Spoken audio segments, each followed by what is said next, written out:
Hey everyone, it is that time again for Biltmore House Fall Cuisine.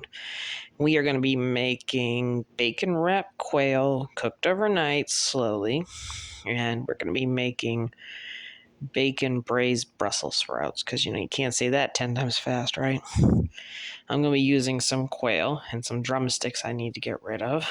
Yeah, I know. Bacon, spices, I'll explain them in a minute, and some chicken stock that I didn't get out yet. Bad me. So let's get going.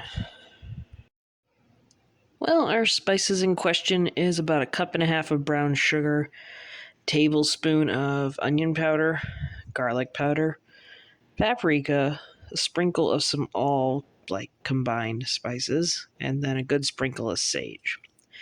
We're going to be mixing that up, rubbing it over the chicken, and saving a little bit to put on top while it's roasting. Okay, we took our chicken and wrapped each piece in a piece or two of bacon. And then we took the remainder of our spice rub and poured it over the top. We're going to be cooking that at 350 for probably about a half an hour to 40 minutes. Then we'll turn it down to 200, and when we wake up, we will see some awesome chicken. Of course, when I turn the temperature down, I got to put the broth in too, so. Okay, that's been cooking for about 40 minutes. I'm going to add the chicken broth to it.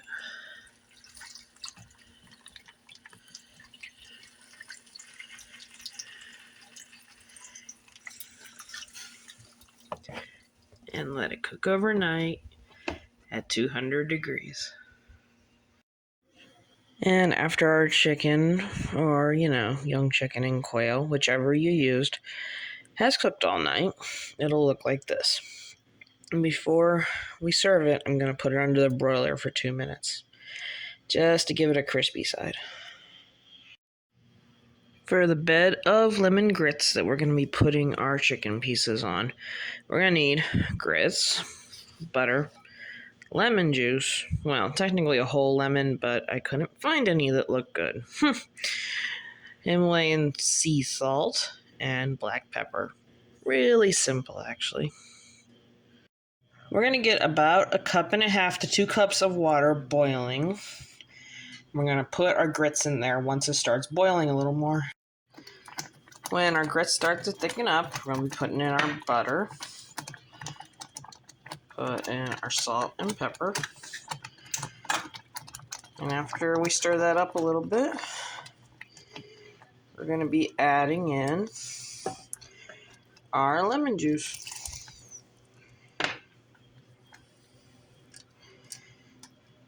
Stir that all in. Get back on that burner. Stir that in real good so the butter incorporates into it. Taste it. See if we have enough lemon flavor for our liking.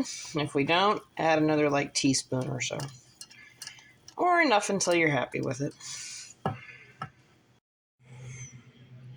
For our last side dish, we are going to need Brussels sprouts, a shallot, our balsamic vinegar, butter, salt and pepper, maple syrup that I forgot to grab, bacon that I got from our chicken that we cooked, and a little bit of water to steam it in the bottom of the pan. So let's get our maple syrup that we forgot, and let's get going.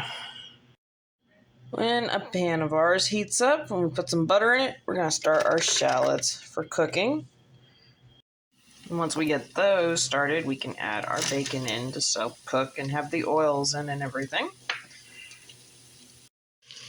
Once we have that cooking really well, we can add in our Brussels sprouts. And once again, get those all well incorporated with our bacon and our shallots. Are going to be keeping these at a higher heat, so if the Brussels sprouts can go nice brown on them before we start adding in some of the gooey stuff and the other seasoning. Once the Brussels sprouts start cooking up a little better and get their sear, we're going to add water in to help them steam a little more. Still cooking around though.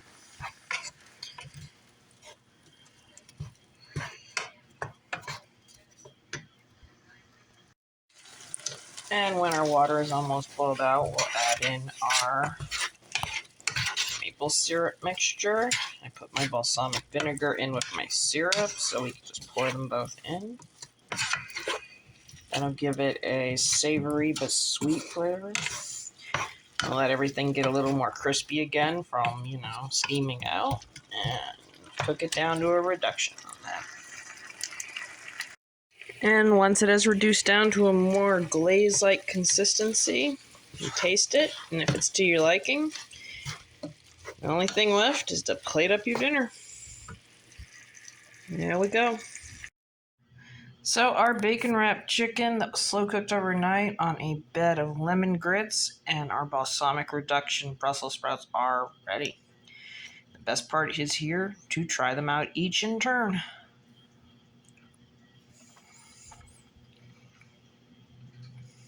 Wow. I'm not usually a fan of Brussels sprouts, but those are awesome. They have a nice savory factor from the balsamic vinegar and the fact that they're Brussels sprouts. But then the maple syrup gives it just a little hint of sweetness that offsets it all. Have to see what we got here. Get a nice little scoop of each of those.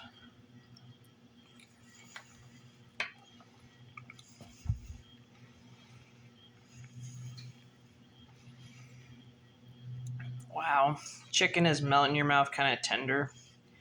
I was actually kind of worried about the lemon for the grits, but it gives it a nice little kick that it needs for the chicken because it's not bland. It has a great flavor, including that smoky bacon flavor that it deserved, but it just gives it a nice little kick. This is really good. I mean, this is dinner for the next day or two, so we're all good. But yeah, this turned out amazing. This is a great fall dish. And I wasn't able to get the fall wine this time. That's all right. Worst comes to worst, I'll post which one it was in the ingredients. But Biltmore House has a whole lot of awesome recipes coming up, and the next one's winter. That's going to happen too soon, trust me. So, hope you're enjoying your fall. This is a nice homey meal for when it's getting colder. And I would give it a 9 out of 10. If not 10 out of 10. So, you know the drill. Like, subscribe, comment. Tell me what you would have done differently or don't like. And I will see you next time.